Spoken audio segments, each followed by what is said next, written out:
وكتاب مبين يهدي به الله من اتبع رضوانه سبل السلام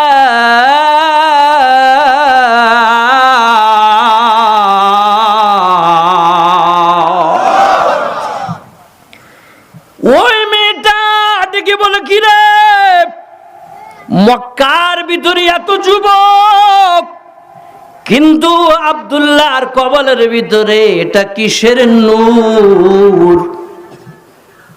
আমিনা বলে, আব্দুল্লাহর আমি বিয়ে করব। আমার আব্বা হলো পাদ্রী, আমার আব্বা পণ্ডিত, উনি পেয়েছেন এমন একজন নবী আসতেছে যে নবীর নূর আব্দুল্লাহর কবলের ভিতরে আল্লাহ রেখে দিয়েছে। আব্দুল্লাহ, আমার মনে চায় রে, আমি যদি শেষ নবীর মা হতে পারতাম। আমার মনে চায় রে আব্দুল্লাহ, তুমি আমার বিয়ে করো, মক্কার সব কিছু তোমার আমি দান করে দেব, বিনিময় আমি নবীর মা হতে চাই। আব্দুল্লাহ কয় রে, আমেনা হবে না, হবে না, কারণ আমার বীর চাবি আমার কাছে নাই। আমার বীর চাবি হলো আমার বাবা আব্দুল মুত্তালিবের হাতে।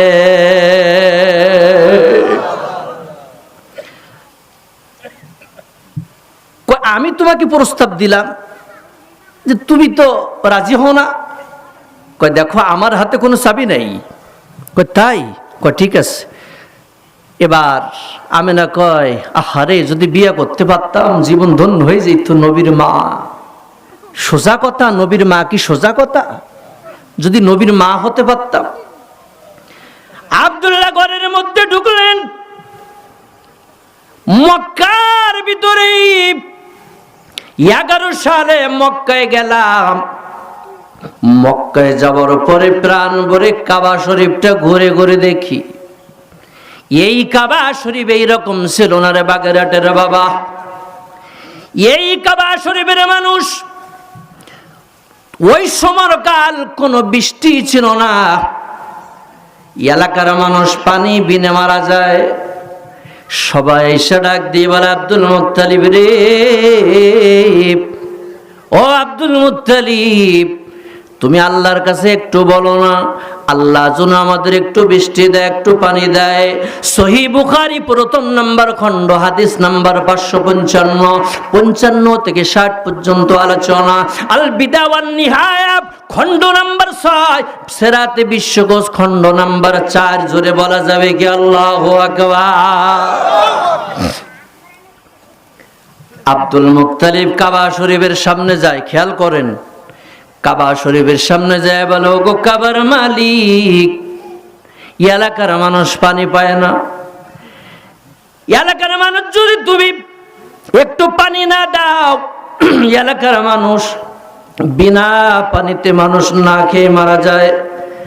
আব্দুল মুত্তালিব ডাক দিয়ে বলে, রব্বুল আলামিন, আমি কথা দিলাম তুমি যদি এখনই পানি দাও, তাইলে আমার 11টা সন্তানের ভিতরে একটা সন্তান আমি তোমার নামে কুরবানি দেব।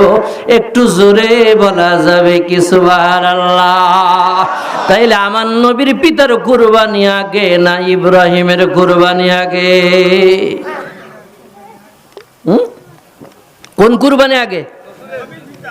নবীর পিতার কুরবানি আগে হয়ে গেল না? আচ্ছা, এখন আব্দুল মুত্তালিব আইসা ঘরে ঢুকছে, দেখে ঝমঝম করে বৃষ্টি হচ্ছে। সুবহানাল্লাহ বলেন।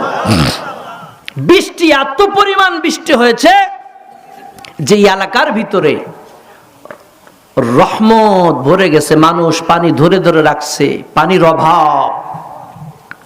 এবার আব্দুল মুত্তালিবের 1 সপ্তাহ হয়ে গেছে। এখন কিন্তু ওই যে কইছিল কুরবানি করবে, এখন আর খবর নাই। 1 সপ্তাহ পরে রাতের আধার রব্বুল আলামিন বলে, আব্দুল মুত্তালিব রে, ওয়াদা করেছিলাম আমি আল্লাহ যদি পানি দেই তুমি কুরবানি দিবা, কি ব্যাপার? 1 সপ্তাহ হয়ে গেল, খবর কি? আব্দুল মুত্তালিব সকালবেলা উঠলেন। সকালবেলা উঠিয়া 11টা সন্তান এক লাইনে বসে বলে, বাবা আমি আল্লাহর কাছে ওয়াদা করেছি মক্কায় যদি বৃষ্টি হয় আমি একটা ছেলে কুরবানি দেব। বড় ছেলে তুমি বলো কাল আব্বা আমারে মাফ করেন কাম আছে। মেজোটা কি অবস্থা, সিরিয়ালে সিরিয়ালে সবাই বলে কাজ আছে। নবীজির পিতা আব্দুল্লাহ মাথা নিচু করে বসে আছেন। আব্দুল মুত্তালিব ডাক দিয়ে বলে, আব্দুল্লাহ তুমি কও তুমি কি করতে চাও? আব্দুল্লাহ একটা মিসকে এসে বলে, ও আব্বা জান, আল্লাহ যদি আমার কুরবানি দেওয়ার পরে যদি আমার মালিক যদি খুশি হয়ে যায়, আপনি আমাকে কুরবানি দিয়া দেন, আমার আব্দুল্লাহর কোনো বাধা দিব না।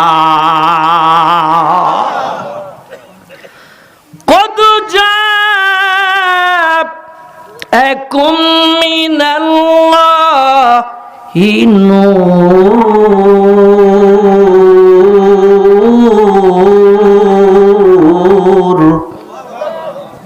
আমি এই আয়াতের উপরে 5 ঘন্টা কথা বলবো, 5 ঘন্টা। দেখেন ঘড়ির টাইম সর একটা সেন্ট বাড়ি যাব না।